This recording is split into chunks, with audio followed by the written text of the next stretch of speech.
actually, the term Donald Trump unraveled doesn't make a whole lot of sense. And the reason why is because, of course, in order to be unraveled, Trump would have to have been raveled in the first place. And I think it's pretty clear by now, but to anybody who really wants to honestly pay attention, that that's really never been the case in his entire life. But that's the title, the headline that Matthew Continetti used at nationalreview.com yesterday to describe a particular media incident regarding one of Trump's surrogates. And it's just one more reason why Republicans should worry about November. The quote started like this: "I think I unraveled her." That is Trump advisor Michael Cohen describing his encounter Wednesday with CNN anchor Brianna Kalar. And as you'll see in the following video, his interpretation of unraveled doesn't bear much relation to reality.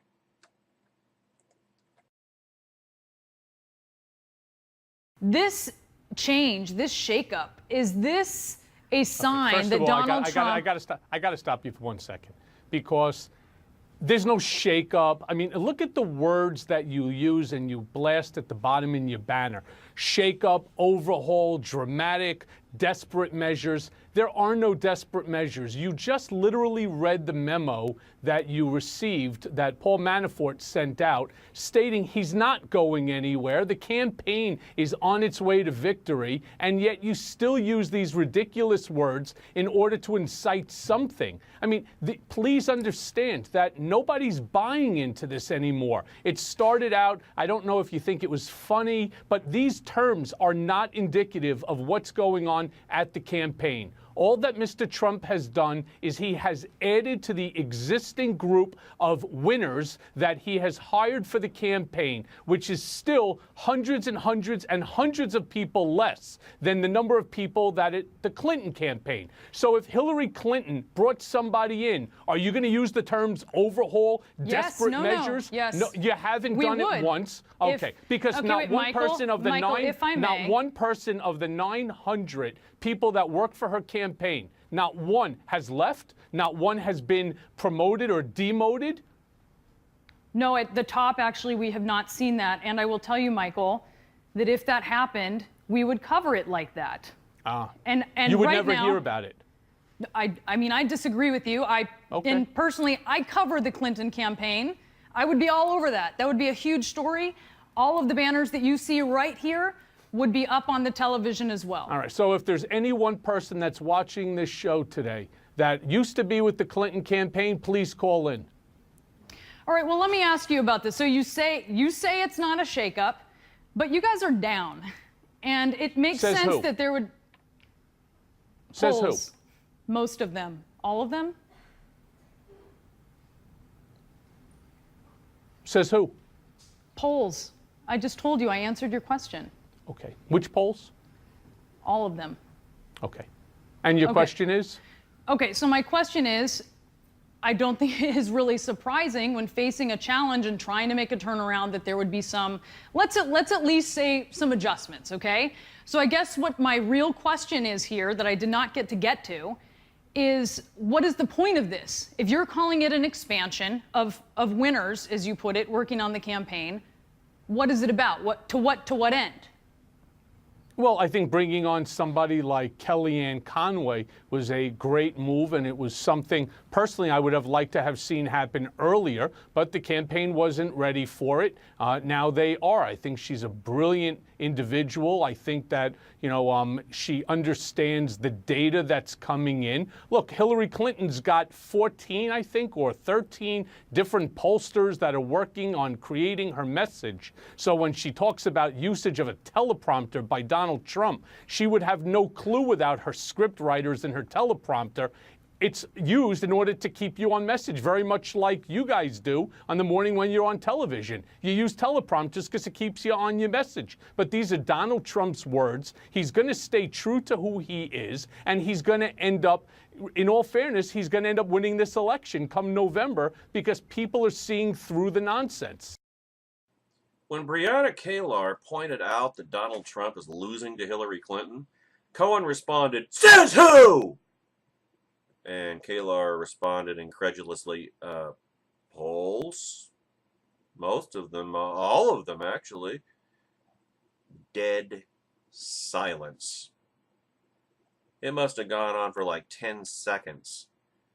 I mean, it was not far from Rick Perry 5 years ago in the GOP primary debate. I mean, it was that bad, that embarrassing, really. And all Cohen could come up with to break the silence is to say the same thing again, like a parakeet. Says who? Polls. I just told you. I answered your question. Okay, Cohen said. Which polls? All of them? I mean, this bespeaks the beclowning of anybody who supports Donald Trump, much less goes to work for his campaign. Because every Trump surrogate is going to be brought face to face with the reality of this campaign, which is that their candidate is losing, headed for a electoral disaster in November. And they're told to go out there and try to spin that positively. And they're not even trying to spin it. They're just making things up, which is what Trump does. He makes things up. And so that is what his surrogates are told to do. And that's where you end up with humana on national TV. You know, periodically, you know, there's always a worse job in America to have. Last few years, it was John Boehner's job, trying to herd the cats that are the Freedom Caucus and the bigger House Republican caucus. But now I think it's being a Trump surrogate, up to and including Cuck Pence, Trump's running mate, Mike Pence. Just anybody who goes out and has to speak for Trump, by definition, has to lie. Has to go out and make things up, has to go out and embarrass themselves. And I couldn't do it. And trust me, I need a job. I couldn't do it. I could not do that. I just say, I can't go out there and say that well, Trump's really ahead because of his number of Facebook followers and Twitter followers. That what you want me to say? That's crap. That's nonsense. That's insane. That's what they expect people to do. I mean, even, Newt Gingrich the other night. I think Trump is on his way to winning the 2016 election and defeating Hillary Clinton handily. Based on what? Wishful thinking? Ghosties and beasties? What? I mean, Breonna Taylor was not kidding. Hillary Clinton enjoys a 5.8% lead over Donald Trump in the current Real Clear Politics average of polls. She has led in all 23 polls released since late July, in other words, post-conventions, plural. Her head-to-head advantage this month ranges from 1 to 10 points. Political scientists observe, and pay attention, Trumplicans, you need to know this, and understand it, and admit it. Political scientists observe that since 1952, the modern era, post-World War II, last 64 years, the candidate in the lead 2 weeks after the conventions, both of them, ended up going on to win the popular vote every single time. And don't Don't bring up Michael Dukakis. Well, Michael Dukakis was up 17 points. That was in 1988. That was after the Democrat convention. That was before the Republican convention. After the Republican convention, which in 1988 came after the Democrat convention, then Vice President George Bush was up by 12 percentage points. The Republican convention brought about a 30-point swing. That was after read my lips. No new taxes. After both conventions in 1988, Bush was up by 12 and he went on to win by 8. So, again, since 1952, the candidate in the lead after both conventions went on to win the popular vote every single time. And yes, that does include Al Gore, but Hillary is ahead of Trump by way more, a far larger margin than the Bush-Gore race. So you have no escape from reality, Trump supporters. Now, these national polls, understand, these national polls understate Trump's problems. The Real Clear Politics Electoral College map shows a Clinton victory already. Not even excluding toss-ups. The Real Clear Politics Electoral College map shows a Clinton victory with 272 electoral votes already. And if you go to election projection, they're projecting a Hillary victory with, I believe it's 357 electoral votes to 181 for Trump. Hillary is ahead in Pennsylvania, Virginia, New Hampshire, Colorado, Ohio, Florida. She's also ahead of North Carolina, and she's tied in Georgia, Arizona, and Missouri. Tied! The only state Obama won in 2012 that is trending in Trump's direction is Iowa, which, not surprisingly, is one of the whitest states in the country, where Trump is 0.8% behind Hillary in the RCP average. So, wouldn't you think that Trump would belatedly realize, oh, well, I guess I was wrong about being able to just wing it. I guess I was wrong about being able to do things the way I did in the primaries. We got to start getting into this game. Isn't that why he brought Paul Manafort in the first place? Leave aside the fact that he's on Vladimir Putin's payroll. Heck, he may be an operative for the Russian FSB, the successor entity to the KGB. But why was Manafort brought in back in the spring? To turn Trump's campaign into an actual campaign. Get organized. Fundraising. Ground game. Data mining. The whole 9 yards. How long did that last? Not very long. It was a few weeks. And then Lewandowski was back. And then he was back for a while. Then he was tossed out. And Manafort came back in. And then now Manafort's out. And we're going to get to that in a I think the next video. Next video. So, and yet what is Trump doing? Is he concentrating on Ohio, Pennsylvania, Florida? Forget Colorado, forget New Hampshire, forget Virginia. They're all gone. North Carolina's gone. But they're, you know, in other words, is he running a serious campaign? No! He's still campaigning in blue states, we're crying out loud. And he's turned a lot of states blue that weren't blue before, like Pennsylvania. Well, Pennsylvania was already, I guess, but Virginia, New Hampshire, Colorado, Ohio, Florida. They were purple. He's turned them blue again.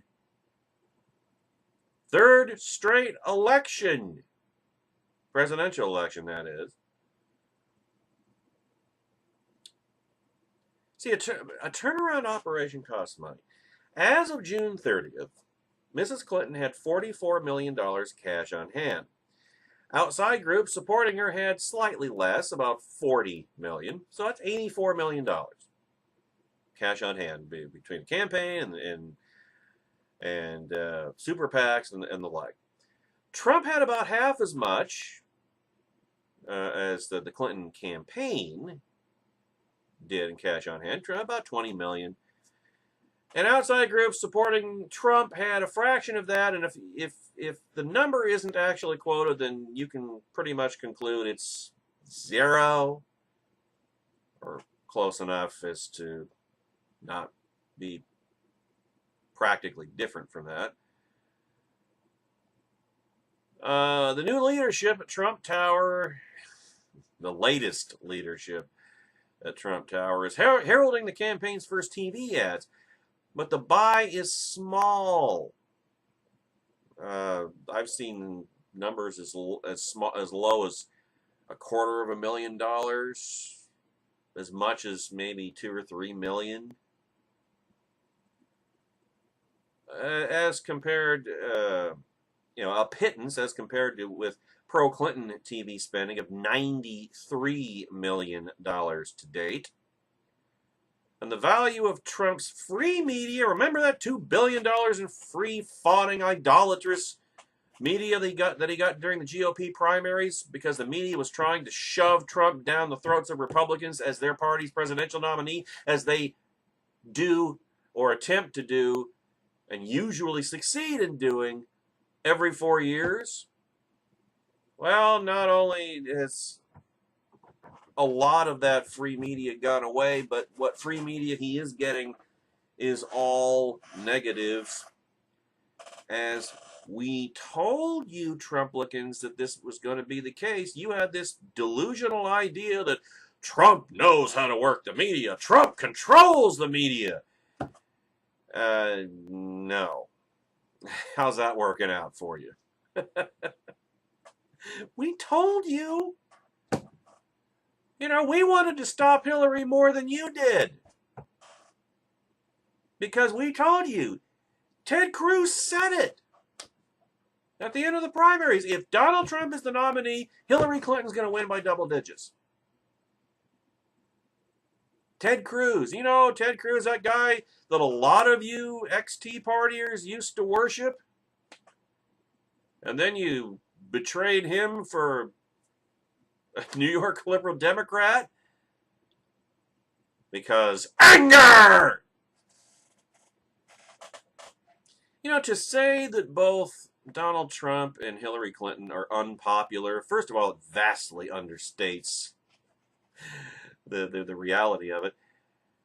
But it also masks the extent to which Donald Trump is despised.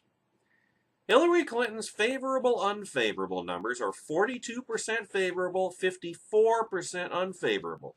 12 points underwater. 12 points net negative unfavorability. That should be a death knell. Against any actual Republican opponent, it would be a death knell. But Republicans didn't nominate a Republican. They nominated a New York liberal Democrat. Consequently, their candidate, Trump, has a favorable, unfavorable ratio of 33% favorable to 62% unfavorable. 29 points underwater. As unpopular, as untrusted, as disliked as Hillary Rodham Clinton is, Donald Trump is 17 points worse.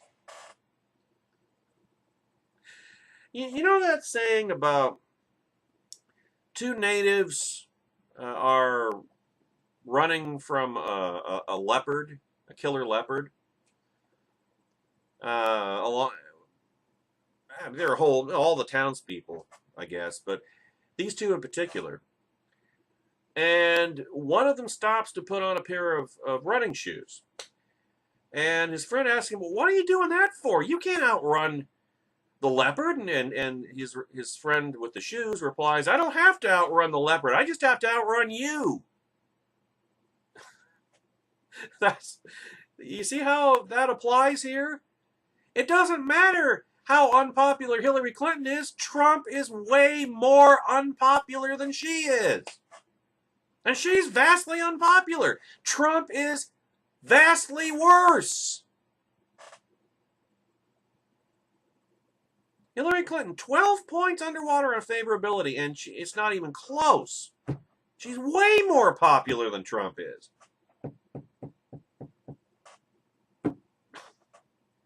We told you. You didn't want to listen. You know, if Trump works hard enough, I think he can get that minus 29 even worse. And of course, he can't. It's his nature. He can't help but make it worse. By the way, the political environment does not favor Trump. His supporters are quick to point out that 2/3 of the country say we are headed in the wrong direction, but the country has said this for years, actually. Even as it re-elected George W. Bush in 2004 and Barack Obama in 2012. The question is so abstract as to be meaningless at this point.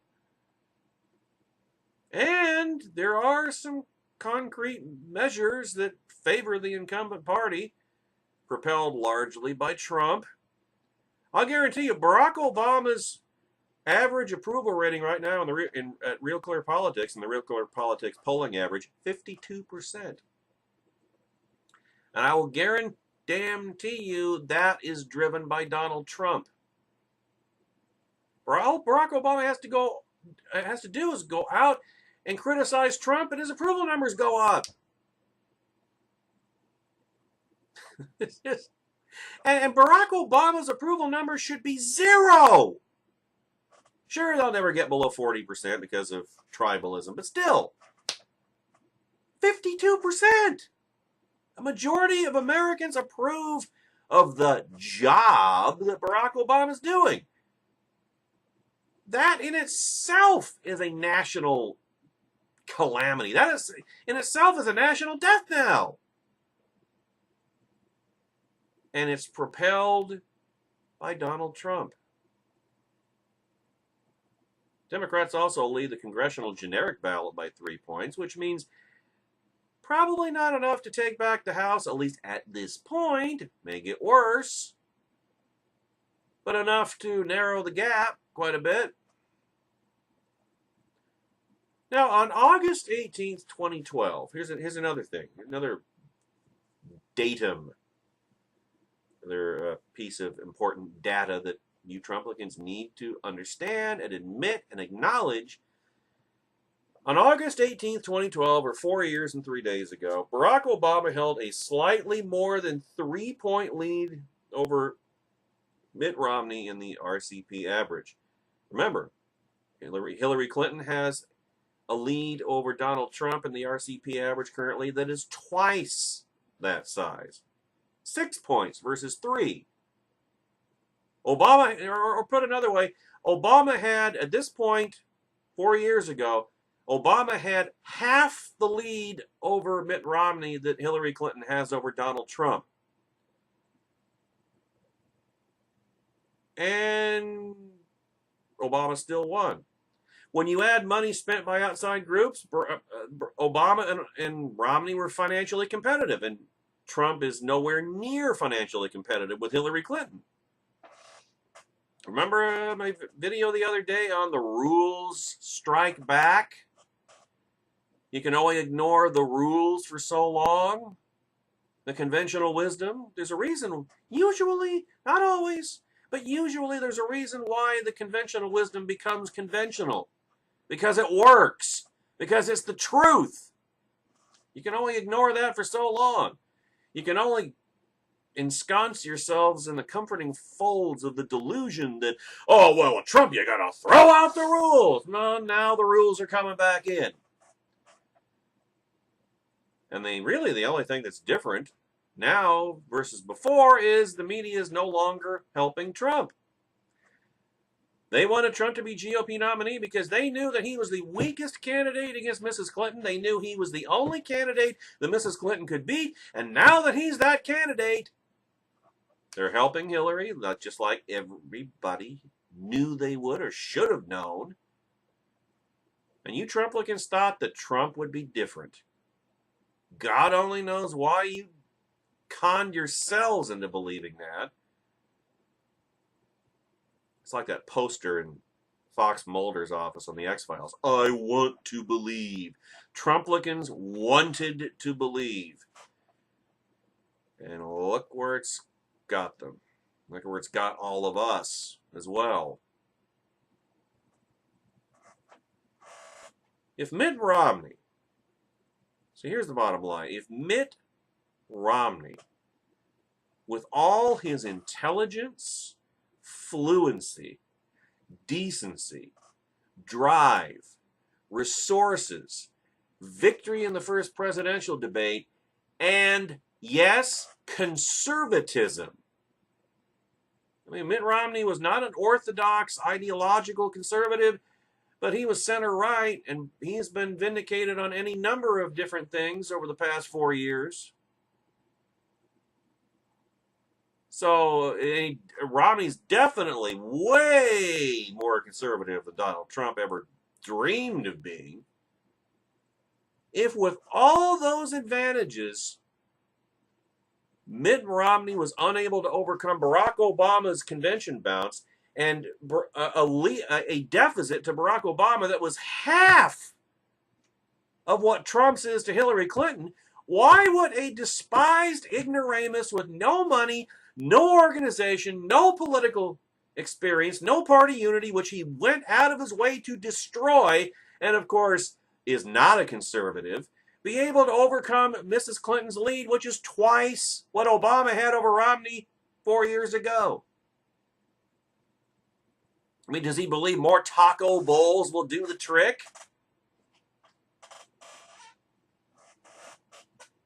I'll tell you, as I said earlier, the most difficult job in America is to be a Trump surrogate. And I think within that category, the most difficult job is the one that Mike Cuck Pence foolishly signed up for. I mean, he's speaking to the Republican Governors Association early last week, and it's almost plaintive. He's almost begging to be taken seriously. It's preseason, for heaven's sake, a frustrated and hapless Cuck Pence told the RGA. The gun starts on Labor Day. Well, generally speaking, historically, that's correct. But here's the thing about the preseason, Trumplicans. Most of the time, it shows just how crappy a team you really have.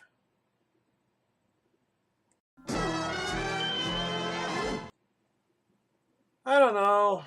Maybe Trump's isn't as much a campaign as it is personal psychotherapy, a personal journey, which is another way of saying he's taking all his supporters for a ride. Well, that's Kevin Williamson's latest floated theory at nationalreview.com just this morning. Many journalists are frustrated novelists and screenwriters.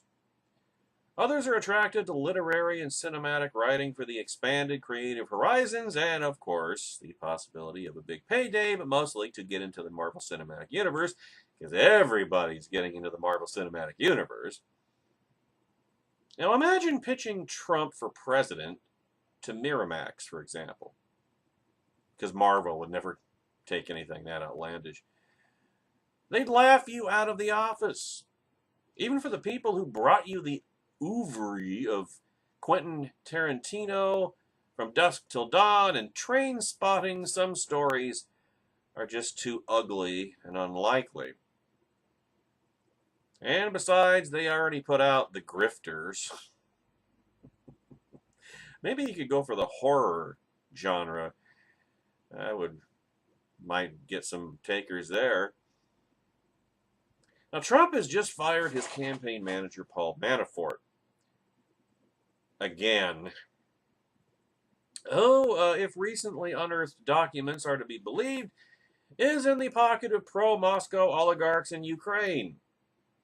Reports the New York Times, quote, handwritten ledgers showed $12.7 million in undisclosed cash payments designated for Manafort from former President Viktor Yanukovych's pro-Russian political party from 2007 to 2012, according to Ukraine's newly formed National Anti-Corruption Bureau.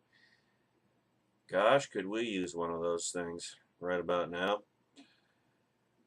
Desks rose a few inches in the oubliettes of the Internal Revenue Service at that news, certainly. You know, like Sugar Twin. There was also a criminal investigation underway regarding an $18 million sale of Ukrainian cable television operations to a partnership put together by Manafort and a Russian oligarch, Oleg Deripaska, a close ally of Russian President Vladimir Putin.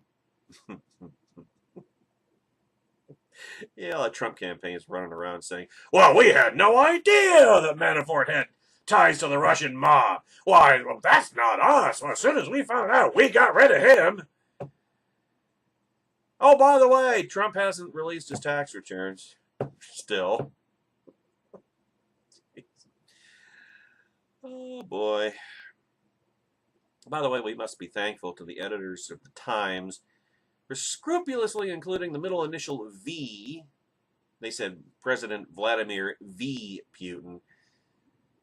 So as not to confuse the Russian president with all those other Vladimir Putins in the news. Yeah, I'm reminded of the Swedish guitarist Yngwie J. Malmsteen, or how in movies, well, they want to show where the place in the world where a particular scene is about to take place, and they put it on the screen, and it says, Bern, Switzerland, not to be confused with Bern, Thailand, or Moscow, Russia, not to be confused with Moscow, Idaho, which is actually a real place and would be kind of funny, actually. See, now, that Manafort may be linked to the Muscovite cartel is hardly disqualifying among Trump's enthusiastic National Socialist followers. Putin, who likes to show off his bare chest and have his critics assassinated, is pretty much their model of what a good leader looks like, literally and figuratively. Manafort's replacement, however, must make them nervous. That is, assuming they're even paying attention. Remember, Trump supporters aren't real big on vetting any more than their candidate is.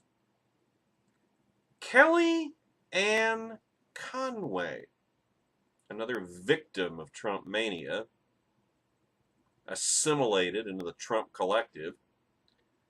A regular on the shows, as Trump likes to put it, here meaning the likes of Sean Hannity and Real Time with Bill Maher, is a pollster by trade, a veteran of the Worthland Group and Frank Lentz's outfit.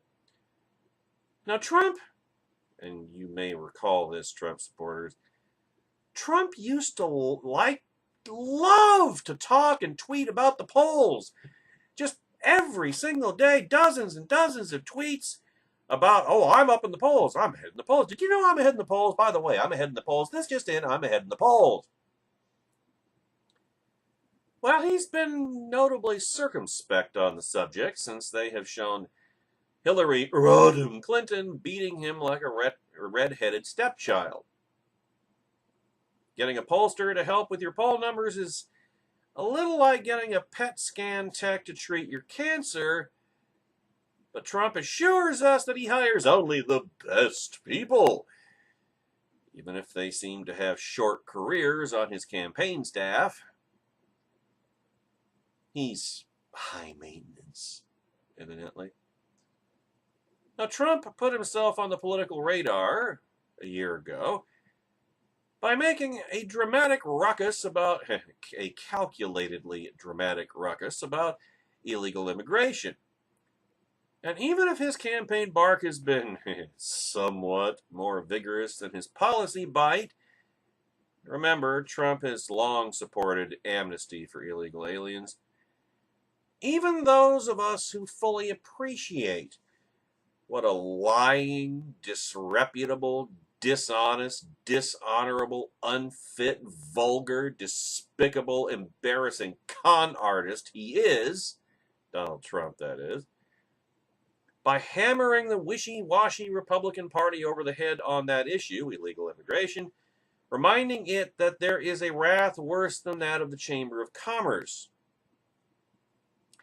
Except, but, and it's as usual a big but, Kellyanne Conway, the new Trump campaign manager, is a lobbyist for, ta-da! Amnesty! Ha ha! Bet you didn't see that one coming, did you, Trumplicans?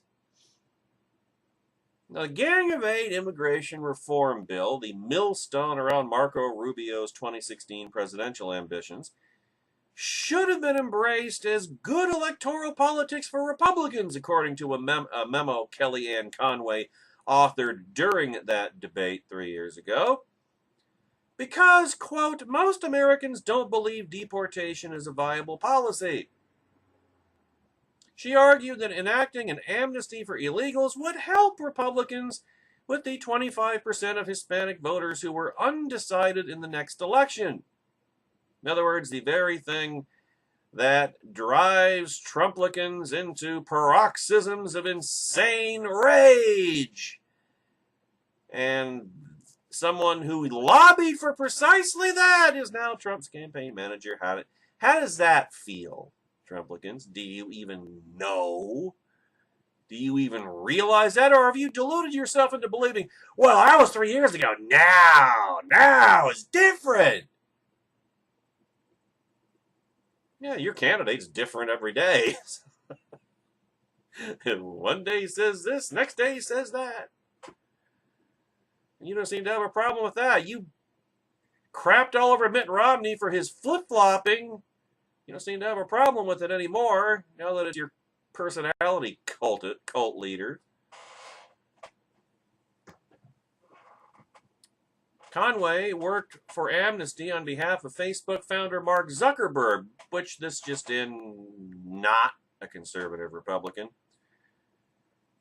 And his pro-amnesty organization, which means now the Trump campaign, the Trump train. Come on! Nice and easy! Don't look down! That's it! You're doing fine!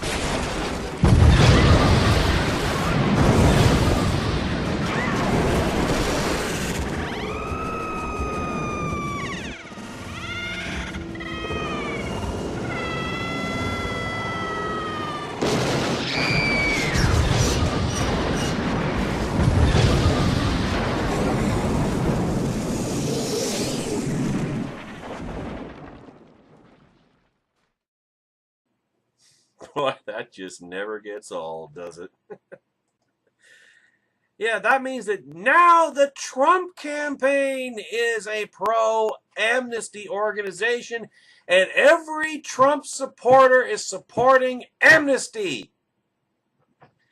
Trump supporters, Trumplicans, you are now worse than the United States Chamber of Commerce. Congratulations!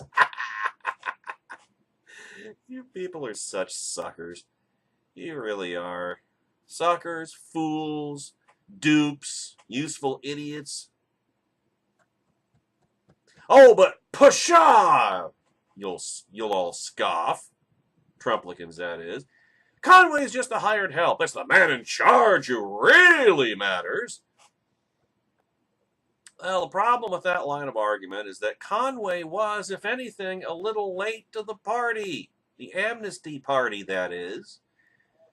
Trump himself was supporting amnesty before Kellyanne Conway wrote that memo. Depending on what day you ask him, he still supports some form of amnesty, though his statements about that subject, as with all subjects, are vague, contradictory, frequently dishonest, and usually borderline incoherent. But, and this is pretty important, but personnel is policy, as they say. Trump would not have hired a pro-amnesty shill as his campaign manager if he wasn't intending to sell his supporters out on the biggest issue that drew them to him in the first place. This is the biggest betrayal yet, Trumplicans. Your candidate is screwing you like a collective $3 whore. I mean, how strong is your power of self-delusion? How strong is it? Because this has got to be reaching the point of tearing rips in the space-time continuum.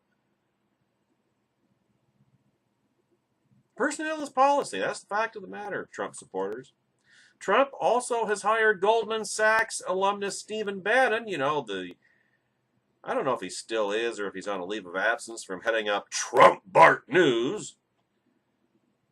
But, yeah, Stephen Bannon, the CEO of the Trump camp. I don't know, what's the difference between a CEO and a campaign manager? Isn't that more or less the same thing? That's what I would have thought. I think it was just, he's rewarding his friends. He knows he's going down in flames. He's just rewarding all his friends. And he just invented a title for Stephen Bannon, who has been one of the biggest Trump shills out there. I know, Sean Hannity must be so jealous. And yeah, Stephen Bannon, former Goldman Sachs employee. Trump hired him, I guess, to help him rail against Wall Street. You know, Trump supporters are actually using the term blue-collar billionaire. First of all, he's not a billionaire. If he was a billionaire, you'd think he'd release his tax returns. But they have this notion, this fantasy that Trump was just a construction worker and he worked his way up and he got from the construction site to the boardroom and he's a self-made man. No, he wasn't. No, he isn't. He was born into a $200 million real estate fortune. His father built all that. Fred Trump. You want to worship anybody, worship Fred Trump. Donald Trump inherited all that. Donald Trump has never done an honest day's work in his entire miserable, misbegotten life. He's a trust fund kid. He was born with a silver spoon in his mouth. And a lot of you same people who support Donald Trump criticize Mitt Romney because, oh, Romney's a rich guy. Romney was born with a silver spoon. Romney was born with a silver spoon in his mouth. Well, actually, no. Mitt Romney built his own fortune. Donald Trump didn't. And yet, Romney, he didn't like Romney, but Trump is a self-made man, billionaire, or blue-collar billionaire. No, he's not. Wake up! He is a New York liberal con man. He is an amalgam of Bill Clinton and Barack Obama. He is everything that you used to hate, Trump supporters, but then you decided, well, if you can't beat him, join him. That's what it amounts to. I mean, we should consider the possibility that Donald Trump is not really running a presidential campaign at all.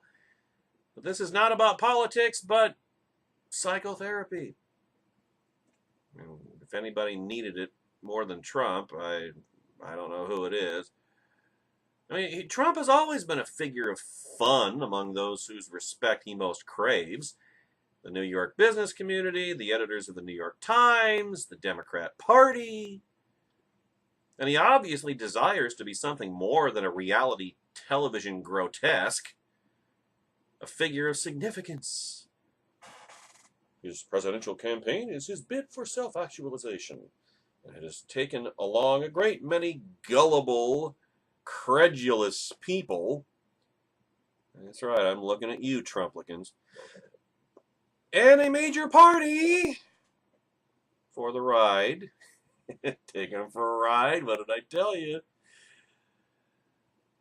There is in the South this expression, waving the bloody shirt, which derives from a legendary episode, which may or may not have actually happened, as is often the case with legends, involving a Massachusetts congressman displaying the tattered, gory garment of a thrashed Ku Klux Klan victim during a speech before the House of Representatives. Now, Trump doesn't know much, but he does know showmanship. Hey, he headlined WrestleMania 23, remember? And he knew when to wave the bloody shirt and whose to wave.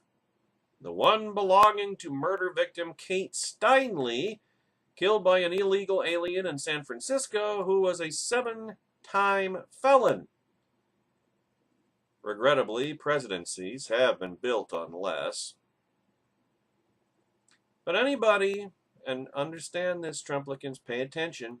This is another thing you need to understand, accept, admit, and embrace. Anybody who believes that Donald Trump is sincere in what he says is a sucker. He doesn't have any beliefs other than, he has one core principle, look out for number one, just like Bill Clinton. Now, if you want a good indicator of how unserious Trump is, and what his real motives are, consider that even as he is losing in practically every swing state, many by large margins, he announced last week his intent to concentrate on Connecticut. Connecticut hasn't gone Republican since 1988. It's as deep, dark blue as New Jersey and Massachusetts, where, if you will recall, back in the spring, Corey Lewandowski, then Trump's campaign manager, claimed that Trump was going to win Massachusetts. He's going to put all these blue states into play. How's that working out for you, Trumplicans? Well, Trump is well behind Clinton in the polls in Connecticut, unable to even break 40%. Connecticut has a grand total of 7, and here's the other thing to consider. I mean, if Connecticut was like California, just a huge haul of electoral votes, you could at least kind of sort of rationalize it for how many electoral votes that he would win if he was able to pull off an upset there. Connecticut has a grand total of 7 votes in the Electoral College, meaning that it would be a very small prize even if he did win it, which he won't. It is, however, home to a great many New York City money men and assorted magnates, poobahs, tycoons, and crooks. Heck, British tax refugee Keith Richards, a.k.a.